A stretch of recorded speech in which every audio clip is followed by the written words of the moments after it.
Hi, everyone. Welcome to the Be Her Village podcast. My name is Kaitlin LaGreas, and I'm the founder of Be Her Village. Be Her Village is an online gift registry for what moms really need: support, not stuff. We're talking to providers and people who care for moms in their pregnancy, their birth, their postpartum.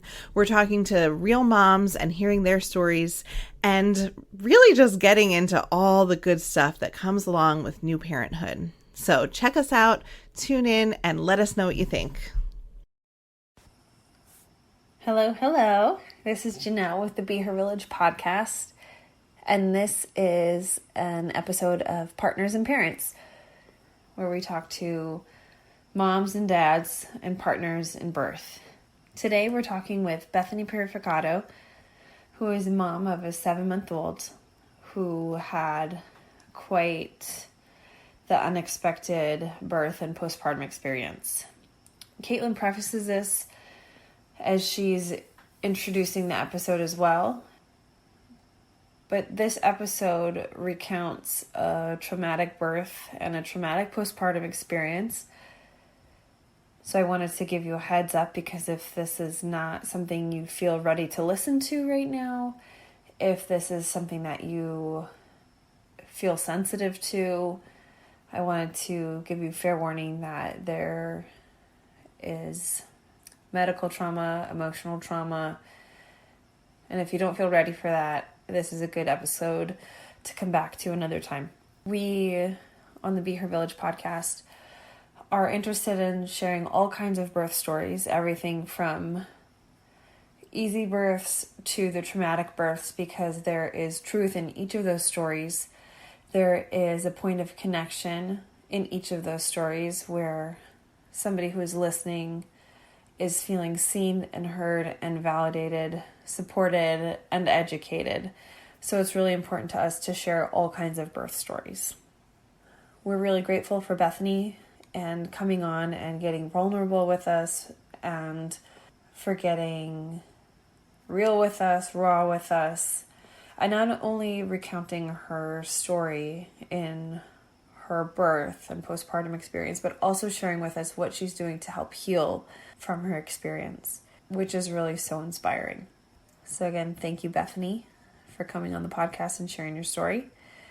I think it's going to help many moms who might have been through some traumatic experiences themselves who aren't talking about it.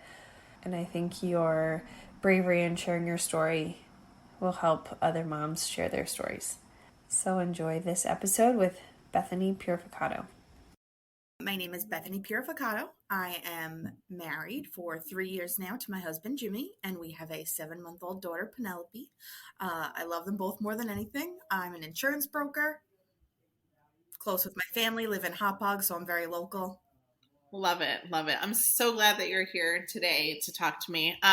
The Be Her Village podcast originally started as a way to have professionals that are supporting mothers and parents come on and tell their stories and give a little background and give some tips to new parents.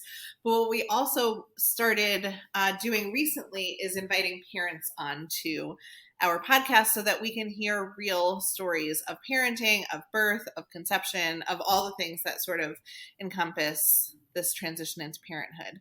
So I'm really excited to hear your story, Bethany, and I know you have quite a story to tell. I want to preface by saying to our listeners that this story includes trauma. It includes hard things. It includes things going wrong during the birth and struggle and a lot of really tough things. And I say that because I know that for a lot of people who are pregnant or are struggling on their own, maybe they don't want to hear stories like this. And I respect that. And if you want to press pause or move on to the next episode, that's fair. And we all have to really be careful with what we consume. At the same exact time, I think every single person has a story and deserves to tell their story because it's theirs. And I think that while telling positive birth stories is really great, because it's really great to hear positive birth stories as you prepare, sometimes, and I know I had this experience, sometimes it actually leaves you not as prepared as you'd like to be because you don't know what it looks like on the other side, and you don't know the trauma that exists, and you can feel really, really alone. So this is my large disclaimer for what we're about to talk about. Bethany actually asked me at the beginning of this, is there anything I shouldn't say? And it's like, nope, we're gonna tell people what we're talking about and let them decide for themselves. And your story is your truth, and I'm not going to ever ask you to filter that for somebody else's sake. So I really, really appreciate you coming on here, having this conversation. It will help other people, no matter what stage of parenthood they're in. So I really appreciate your time and your energy and your vulnerability with us today. Yes, thank you. I appreciate being on here. This is something that I definitely wouldn't have done a few months ago, and I wouldn't have even have imagined that this would have happened to me while I was pregnant. And just like you said, I was not prepared for what was going to happen or all of the bad things that could go wrong with my delivery. And I shied away from hearing about any bad things because I was too scared and like, no, I don't want to hear it. And now, after what happened to me and experiencing what I did, I've realized how common trauma is with birth, and it's now a part of me. And most people don't understand that because they don't want to talk about it. They don't want to hear about it. And I'm not on here for anyone to pity me or feel bad for me. I just want people to know what can happen, to be prepared for it, and understand that some people's struggles are silent and you don't know what is going on. I'm just telling you right now, I'm already going to cry. So Absolutely. Crying is a good thing. Crying is a release. It really is. And I'm again grateful for you showing up and being yourself and telling your story. So give us a snapshot of what actually happened. Like, walk us through Bethany, the pregnant person. What were you doing? How were you preparing? What did you expect? And then what was the turn? Bethany, the pregnant lady, was pretty great. I overall had a very easy pregnancy. I was nauseous for like 3 days. Not a big deal. And I had anxiety before getting pregnant, so it was a little bit rougher during my pregnancy. But then I also had COVID while I was pregnant. Oh, right. A little pandemic. Yeah, no big deal. Right. And I also, then my mother-in-law passed away. My dad had cancer and had to have surgery. So it was a stressful pregnancy for the outside, but me physically was pretty good. Okay. We were originally told at our 20-week sonogram that my daughter may be born with club feet. So we prepared for that. I cried for 3 days just because it was something I didn't have any experience with. And we said, you know what, we're going to take this head on. She's our daughter. She's perfect no matter what. Mm-hmm. So we're going to deal with it. But overall had a pretty good pregnancy. They told us she was going to be big, and my husband and I are both large people. So we prepared to be early, have a big baby, not a big deal. And anytime I met with my doctor, I said, whatever we need to do to both keep me and the baby healthy, I am down for. I didn't have a very strict birth plan. I wanted us both to be healthy. I wanted that golden hour of skin to skin. I wanted delayed cord cutting. But other than that, you weren't like militantly anti-epidural, or like if you needed a C-section, it wouldn't be devastating. No. Okay. And I had somewhat prepared for a C-section because they kept telling me how big she was going to be. And with the clubfoot, they didn't know if it would cause any more trauma by having her come out vaginally. So I was prepared for a C-section as long as we were both safe and healthy. Right. So Thanksgiving night, my water broke and my husband and I went to the hospital. Everything seemed okay. I was already pretty much fully effaced. I was already 3 centimeters dilated. Wow. And things progressed pretty quickly. I did 100% get an epidural because I could not handle that pain. And I have no epidurals when we need them, right? I give moms who don't get them extreme credit, and you are extreme warriors because I could not handle that. And then after about 8 to 9 hours in labor, my blood pressure dropped. It was 80/50. It was very low. And the baby's heart rate kept dropping. Every time I had a contraction, they lost her heart rate. My doctor didn't get there until about 9 hours into labor because it was the on-call doctor. So when she came in, did some testing, and they said she wasn't progressing any further down the birth canal. She was at station -1 and not coming any further. So because I had lost so much fluid with my water breaking, fully effaced, fully dilated for a few hours at that point, that we may need to do a C-section. I said, okay, not a big deal. A few hours go by. We pushed on and off for a little while. No, still no progression. So around 10 o'clock in the morning, the doctor said, we're going to do a C-section. It's not an emergency. We don't have to rush in there. There's one going on right now. Let's wait a little bit, see what happens. Okay. So I said, okay. They wheel me into the OR at 12. Everything's set up, perfectly clean, terrifying, because I've never had any surgery before. I've never even had stitches before this. I've never broken a bone, knock on wood. So this was all very new to me, any sort of hospital stay. I think that's very common too. I think that's part of what makes birth so difficult, is that most of us are really healthy and haven't interacted with our hospital system. Or I also had a C-section with my first, and I remember being rolled in, and you're not allowed to have your partner there in the beginning for whatever reason. I don't understand it. And so they rolled me in, and it was like super cold and this big, bright, round light. I remember thinking, this is exactly what I would think an OR would look like. It was very like cliche. Yes, and then they put me on the table and they strapped me to the table, which I was not okay with. My arms completely outstretched, strapped down, so I couldn't move, and it was very uncomfortable for me. That's exact same thing happened to me. It was one of the worst parts of the C-section. It's one of the worst things because I had zero control, and as a person with anxiety and a type A personality, not having control made it even worse for me. So then they let my husband come in at that point, and he sits right down next to me. He's holding my hand, he's rubbing my head with his other hand, and everything gets started. And they cut me open, and then I hear a lot of flurry, a lot of movement, and a lot of people talking, and I hear them paging urology and another surgeon to come in. Thanks. My OB, who was performing the C-section, comes over to me and says that she cut my bladder open.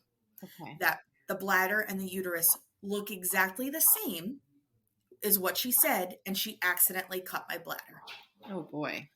So that as soon as the baby was out, they were going to have to do the repairs. So she was calling someone in to come assist her because obviously she's not qualified to do the bladder repair.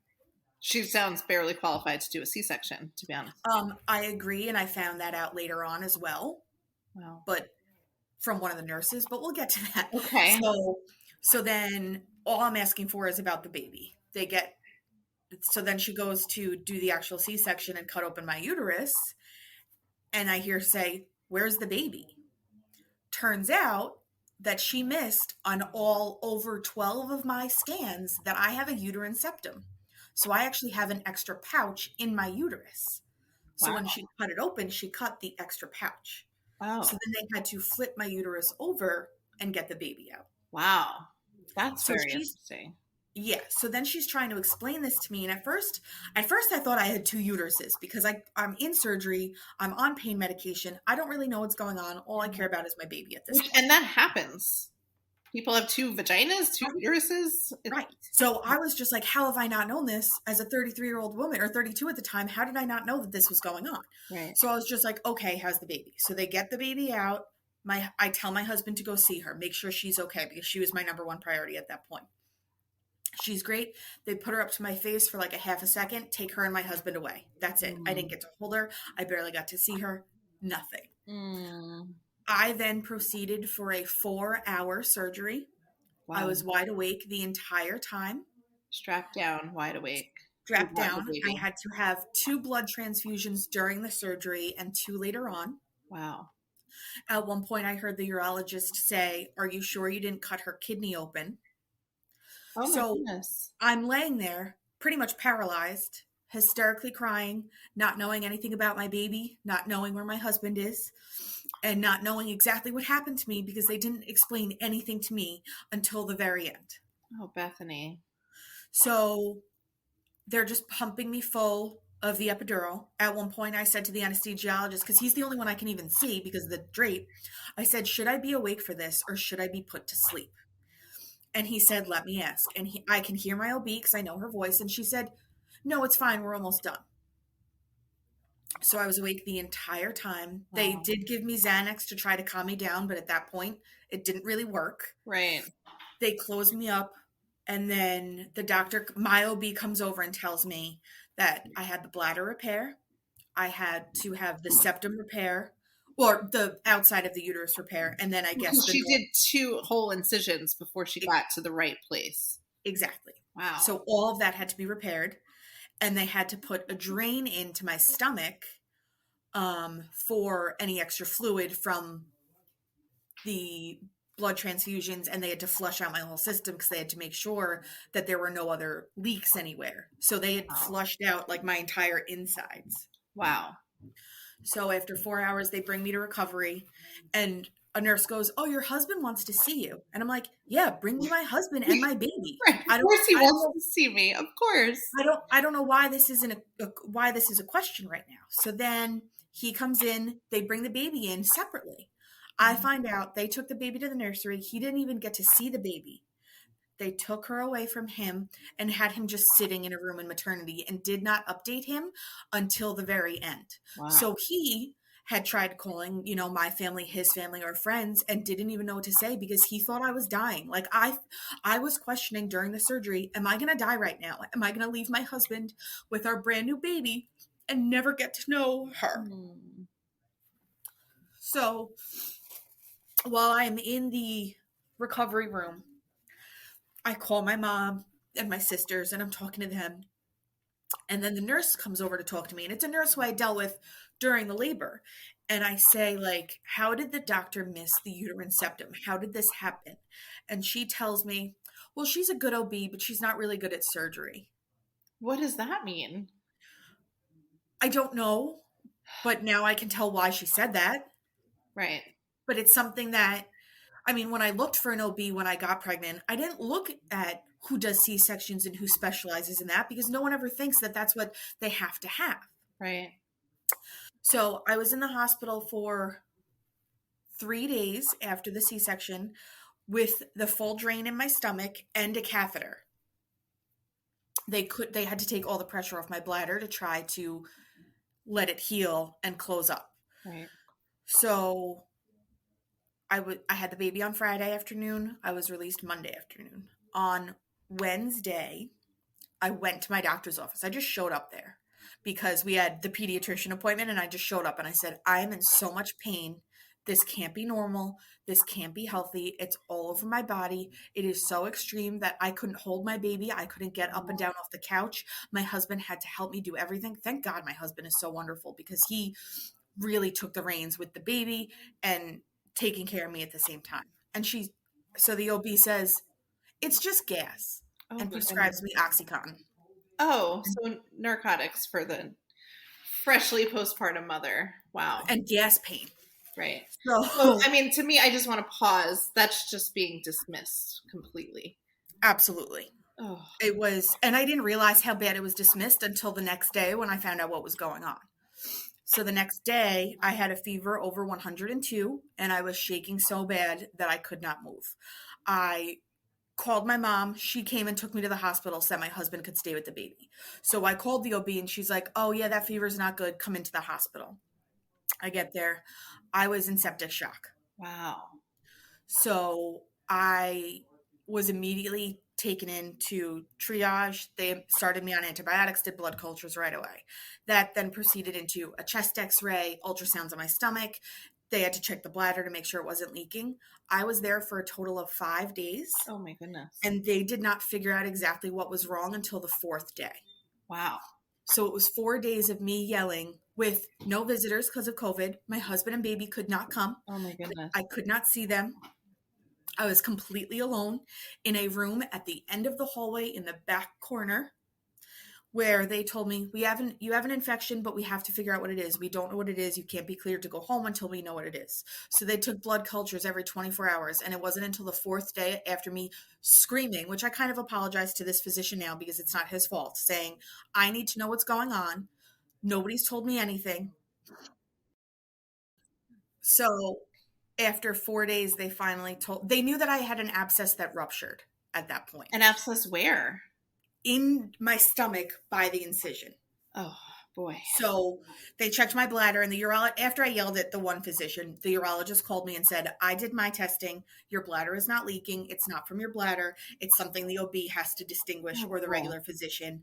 There's nothing I can do. So I at least appreciated him calling me personally to tell me that my bladder is fine. Right. So it narrows it down to back to the same incompetent OB. So I had an abscess, I guess, within my incision or right behind it that actually ruptured, burst open my incision, and I was leaking fluid. So I had to have another 2 blood transfusions. I was on extreme antibiotics.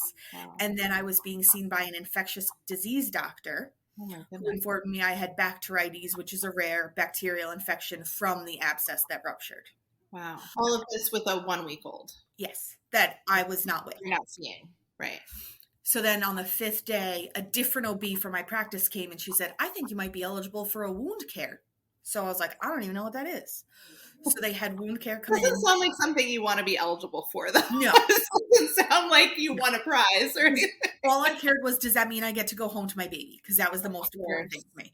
I also asked for a social worker twice to have someone to speak to. They ignored that. I never got to speak to anyone. So I was pretty much just crying this whole time. They were giving me Xanax the whole time as well. And then on the 5th day, when the wound care doctor came in, they got me approved for a wound vac. So I didn't know what that is beforehand. Right. It's a vacuum with a tube going into my incision that is then duct taped essentially to my stomach and is pulling out all the extra fluids to pull out the infection. Wow. So I was released on the 5th day after that. I had to follow up with my OB, the OB that did this to me. The OB that did this to you, that missed all of the things afterward. Because no other doctor would take me on with the situation. Right. So I had to see her every week until I was 11 weeks postpartum. I had to have the wound cauterized twice. I wore the wound vac for almost a month. Oh my goodness. So I had a nurse coming to my house 3 times a week to start changing the dressings. After a month, I had to do the dressings myself twice a day, every day until 11 weeks when it finally closed up on its own. Oh my goodness. 11 weeks. 11 weeks. And I had the catheter for 2 weeks. I have still been following up with the urologist because I now have a permanent bladder injury. A normal bladder holds 15 to 20 ounces. Mine holds 3 to 5. Oh boy. So and that's lifelong. It is so small now because of the way that they had to pull it together to close it. So I pee pretty much every hour. I'm on my 2nd medication trying to see if it will help. I can't empty it fully, so I have so much pressure and bloating when I have to go, which is all the time. Right. So it is still, even though it was 7.5 months ago, it's still constant. And I was diagnosed with PTSD and postpartum depression and anxiety. Wow. Yeah. Well, thank you for sharing that. And I'm sorry that you were failed by so many people. That's how I feel. I feel like the doctors failed me. I trusted my OB and I trusted them to make the right decisions for me and my baby. And I feel like I was dismissed and I was just left behind. One of the things that stood out to me about your story, as I'm listening, there's certain things we can't control. We can't control the doctor cutting the wrong thing. I mean, you do the best you can, but you shouldn't have to figure out and know all of this. You should be able to trust that any medical provider that's licensed and is working is competent. That's something we should be able to trust. One of the things that stood out for me is the lack of communication during your surgery and for your husband. Yes. Because I recently found myself in a situation where things were going wrong in the OR and I was in recovery with the husband. So at least as the doula, I was in the recovery room with him. He wasn't completely alone. However, I didn't have any more information than he did. So we're both sitting there. And what I found interesting and great about that experience, even though it was, again, an uncontrollable sort of a thing, bad things happen sometimes, and it was a difficult moment for everybody, was that while she was still in the OR and we were sitting there waiting for information, every single person that walked past our bay in the recovery area gave him an update. Even if the update was the same as the person before him, or even if the update was we don't have any more information, every single person addressed him and told him something. And from what I know of her experience and others, it's in the OR being told what's happening, why it's happening, what we're doing, what to expect. I'm so sorry that that was your experience. And, it's one of these things, whenever I hear a story like this, I think, what can we learn from this? What can we, and by we, not just parents, but also providers and people who are working to make a change in the system, we can't prevent, at least I don't know how to prevent, cutting into the wrong organ twice. I don't know how to prevent, that sort of thing. But there are things like sharing the story so that, people are communicating more with partners, so that we're changing the way the baby is handled, so that the baby is with maybe doing skin to skin with a partner for 4 hours during that time. I mean, there are just so many, it feels like there's the controllable and the uncontrollable. Mm-hmm. And there's so much about your story that would have changed your experience had it been handled differently, right? Beyond the rage and the anger that I can't even imagine what you feel towards your doctor. There's like layers upon layers of failed communication, of failure to consider your experience. The fact that you had to ask the anesthesiologist, should I be awake for this? This doesn't feel like a thing I should be awake for. It was 4 hours of me just listening to them talk and them do it. The only updates I got was when it very first happened, of them telling me that like I needed to, go through with the repairs. My husband didn't get an update until later on. So it was hours. And of course, all of our family is calling, our friends are calling him, and he's getting even more stressed because he doesn't have an update. And he's been traumatized by this as well. It didn't just affect me. It affected him as well. And now, I hate to say, but it's affected our baby because I can't be the best mom that I can be. I wasn't there for 5 days. I still get terrified. What if something happens that I have to be taken away from her? Plus all of the medical issues that I've had to deal with where I couldn't get up. I couldn't hold her. I couldn't breastfeed because of all the issues with the fluids and then being in the hospital. And then pretty much they brought a pump into my room and said, here you go. I hadn't used a pump at that point. I was attempting to breastfeed. I hadn't used any pumps. I didn't know how to use it. It wasn't like the one I had at home. Nobody offered to show me. So I just gave it up because it was too stressful to try to figure it out. There was no communication and no support. And having no support in a situation like that is devastating. It is. It's absolutely devastating. Honestly, having no support in a normal motherhood transition, in a normal pregnancy and birth, is ridiculously hard, because motherhood and newborn time and birth and postpartum and recovery is really hard for everybody. Yeah. And your situation especially, and for you to not have that in-home care or a doula to be in the OR helping you get information, although I'm not sure that a doula would have been allowed to stay past your partner, to be honest with you. It all feels more difficult than it needed to be. And the overall sense is that you were just alone throughout your entire experience. Mm-hmm. So I have so many questions.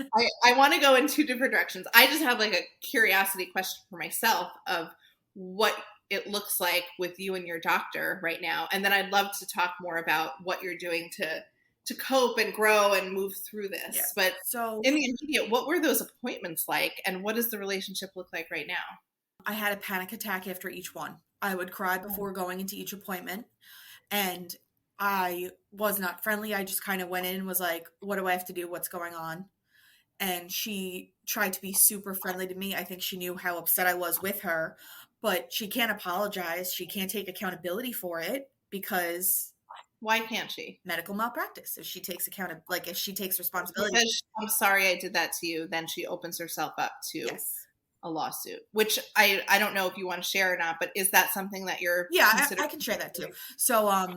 So it was pretty much, and they always had someone else in the room, and I don't know if I was so angry, but I also was just like, I don't even want to give her the satisfaction of knowing how bad she hurt me. So I just kind of said, okay, this is my appointment, and I left, and I'd have a panic attack every time. And then I had an appointment with her at 10 weeks, and it still wasn't fully closed. So we set an appointment for 12 weeks. And when it closed on its own at home, I just canceled the appointment because I was like, I don't even want to see her. And she never checked in. I have not seen or heard from her since. Wow. So I actually just started researching new OBs, and I went to a new one last week, and I went in there, and I didn't even want an exam right away. I just wanted a consultation to go over some of the things that my first OB told me are going to be my risks and hardships for the future, and ask someone else's medical opinion. Right.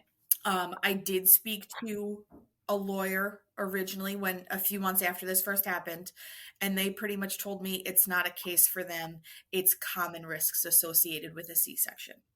Wow. I did get a second opinion, and we are working to see if it's something that we can follow through, especially for all the extra medical bills and everything. Like, I'm not asking for I'm not asking her for tons of money, but it's all the extra medical bills, my And it's therapy a bills. lifelong injury Right. to your body. So I asked that. I'm glad, I'm not a person that's like, sue the hell out of them.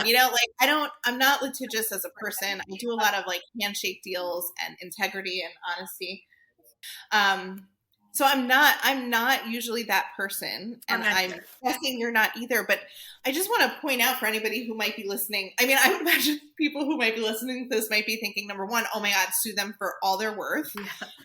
Or, oh my goodness, like America is so litigious and it's awful. But I would love to just share a little bit of like why America is so litigious and why you're forced to sue in situations like this. And it's because there is no safety net. Because there is no universal health care, because those additional medical bills land on your plate and take away from your family's wealth. And whatever time you have to take to care for your child or yourself in different ways, it all adds up, and it becomes something that, because of our fiercely individualistic approach, lands completely and utterly on you. And that's not to say OBs and doctors don't make mistakes. They do, but there is a financial impact. There's also, this is why I asked you, because I wasn't sure. There's also the apology factor. Like, midwives get sued less than doctors. And a lot of that, I mean, there's a lot to it. Certainly doctors are doing surgeries and they're doing more risky procedures. But a lot of that goes to the relationship. Imagine if your doctor sat you down and apologized and hugged you and worked with you. Imagine if they had made eye contact and worked you through your surgery versus most likely panicking on her own, knowing immediately she made a horrible, horrible, huge mistake and going into defense mode. I think that there's something to that actually perpetuates the lawsuits. If I had had my husband with me, if they sat us down, well, obviously can't sit us down in the middle of surgery, but someone came over to explain to us what was going on, what they were doing, what the repairs were, what they actually did to fix it. If I wasn't just dismissed with my pain that she prescribed me Oxy for. And then if I actually had someone in the hospital advocating for me, because I don't know what I'm doing. I've never been through this before. So then, especially when I'm back in the hospital by myself, I told them I needed a social worker to speak to. I told them I was depressed. I told them I needed to speak to someone, and I was ignored. Where I feel like if I had had the support emotionally that I needed, I wouldn't have felt this anger and this rage towards my doctor and the hospital and all the people that had a part in this. Right. And it's just, I mean, I'm not a suing person, and I mean, I have health insurance and everything, but I had over $5,000 in hospital bills from this. And then I had separate bills for stuff for Penelope because we had to stay extra time. My daughter, by the way. And then I had extra bills for the wound vac because the company, even though they told me it was covered, the nurse was covered, but not the wound vac itself. So I had extra bills for that. Wow. Yeah. So it all falls on you. Well, I'm glad you shared that with us, and I wish you the best with the lawsuit, however it goes. I hope that whoever's listening hears what Bethany is saying and reserves judgment, because it's not helpful. It's not needed. But also, I think it can be easy to say, oh, we're so litigious, without hearing the story and without hearing the true experience behind it. And then really thinking about what could have changed the outcome and the experience for yourself, for the trauma. Because I mean, what I'm hearing from you is it's not so much the bladder, it's not so much the extra uterine cut, it's not so much even the few days in the hospital. It is the being ignored, the being alone, the not knowing, the separation. It is all of these things that were actually pretty preventable that caused a lot of your trauma that you're dealing with now. And to them and the doctor and to all the other doctors that I saw in the hospital, I was just a number. They didn't care about me or the fact that I was a brand new mom being in a hospital by myself, taken away from my child. They didn't care about any of that. They didn't care about me. All they cared about was making their numbers look good and trying to make sure that the hospital looks good and nobody knows about it, and just get me in and out and just give me medicine. Wow. Yeah. You really experienced the business side of the hospital in a horrible, really, really tough way that I think all of us in some way when we're choosing to birth in a hospital are stepping into that it's a business and there are certain things, but there's at least some compassion mixed in. It sounds like you really, once they realize they made a mistake, it's almost worse because there's this like wall that comes down that they don't want to touch you because now you're like a possible, almost definite lawsuit. Yes. So now they're just going to have the least amount of interaction possible. Right. So they had the nurse manager for each shift come and ask me and give me their business card, ask me if I needed anything. And every time I'd tell them, they would say, okay, I'll send a physician in. They didn't actually do anything. That what I needed was for support, which I asked for, and that was not given to me. I didn't need a doctor coming in to tell me, we still don't know what's going on, or you have an infection, or let's just up your antibiotics. Let's just give you another blood transfusion. That's not what I needed to hear. Right. No, you needed someone to hold your hand and make it feel better. Yes. So let's switch gears a little bit. What are you doing for yourself now? What does it look like for you and your husband to move past this, move through this? How are you caring for yourself? I started seeing a therapist pretty much right away. I found one that specializes with postpartum depression and anxiety and trauma. And I have to say, she's been a huge support. She has been quite a help. You know, I started seeing her every week and now we're down to every other week. I also did start taking antidepressants. I was on anti-anxiety medication before that. So we just kind of switched it over to see if this would help.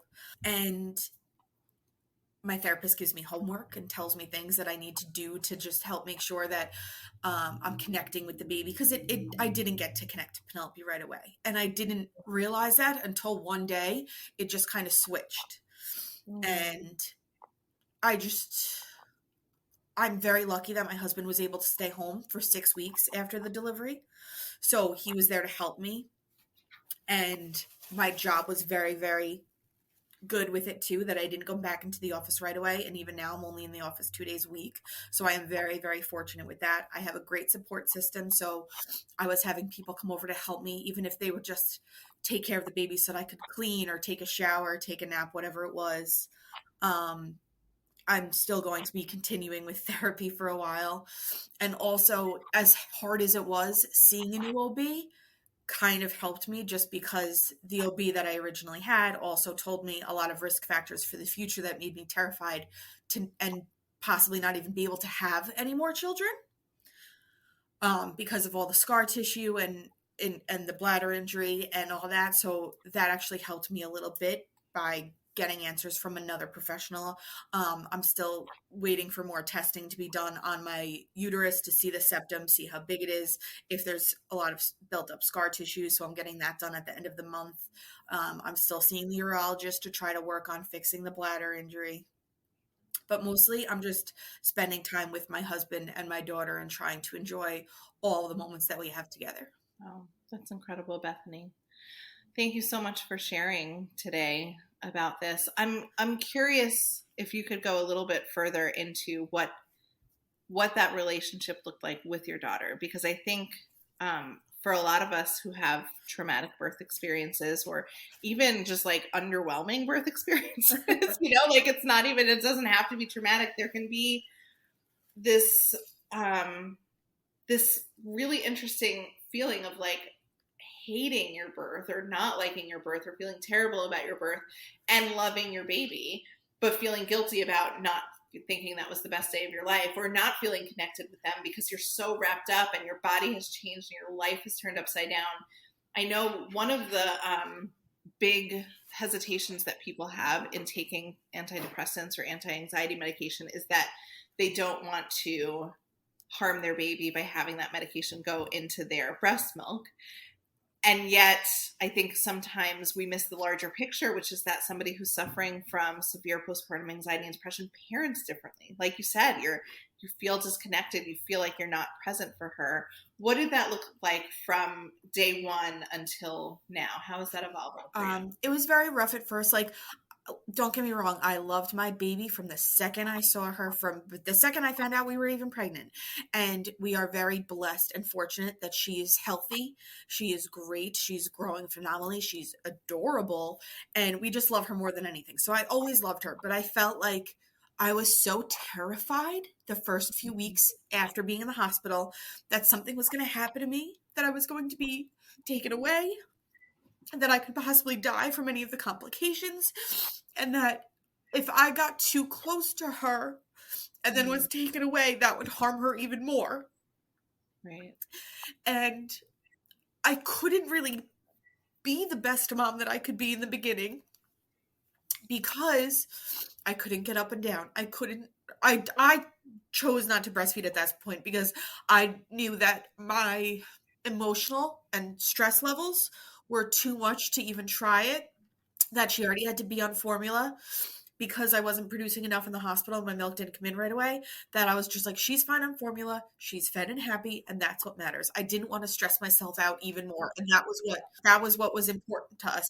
So grateful for you bringing that up, because I think sometimes we can get so down on ourselves for not wanting to breastfeed or not being able to breastfeed, or being able to breastfeed but at the expense of our mental health. And there's really, we have to look at the mother and the baby, at the dyad, and about what benefits them as a whole, not just this single-minded focus on breast is best and breast milk is what you're supposed to be eating. Like, yeah, in an ideal world, certainly, yes. But we're not in an ideal world, and we need to just do the best we can. Absolutely. And my husband and I discussed that pretty early on, that if I couldn't produce, or if it was too painful or too stressful, then we would do formula, especially because then I would get extra help from him being able to feed the baby and not just it being on me. Mm-hmm. And especially after everything we went through, I wasn't producing because I lost so many fluids. I was on fluids. I was having like 7 IVs a day of different fluids, so I wasn't producing enough anyway.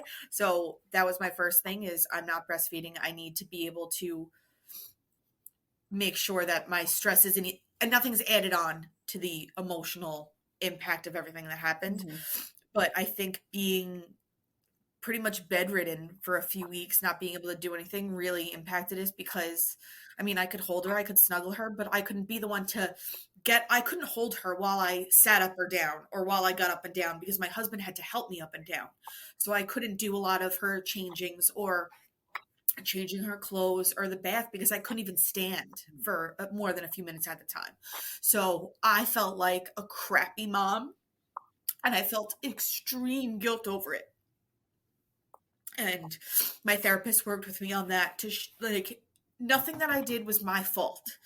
I didn't do it on purpose. It wasn't anything that I chose to do. It was taken from me, and I was doing the best I can with the situation that I had. Yeah. And then after I started feeling physically better, somewhat, and was healing, it became a lot easier. But it did take a little bit. And I feel terrible saying that, but it absolutely impacted our first, we'll say, month at home. And like even filling out her baby book, I have left everything about our birth story blank.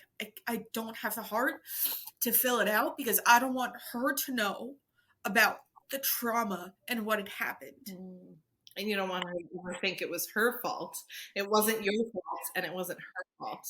Yeah. I would never want her to think that. So like, before I would ever put it in a book for her to read, I would want to discuss it with her and let her know what happened, and let her know that no matter what, I am always there for her, even though I couldn't be in the beginning.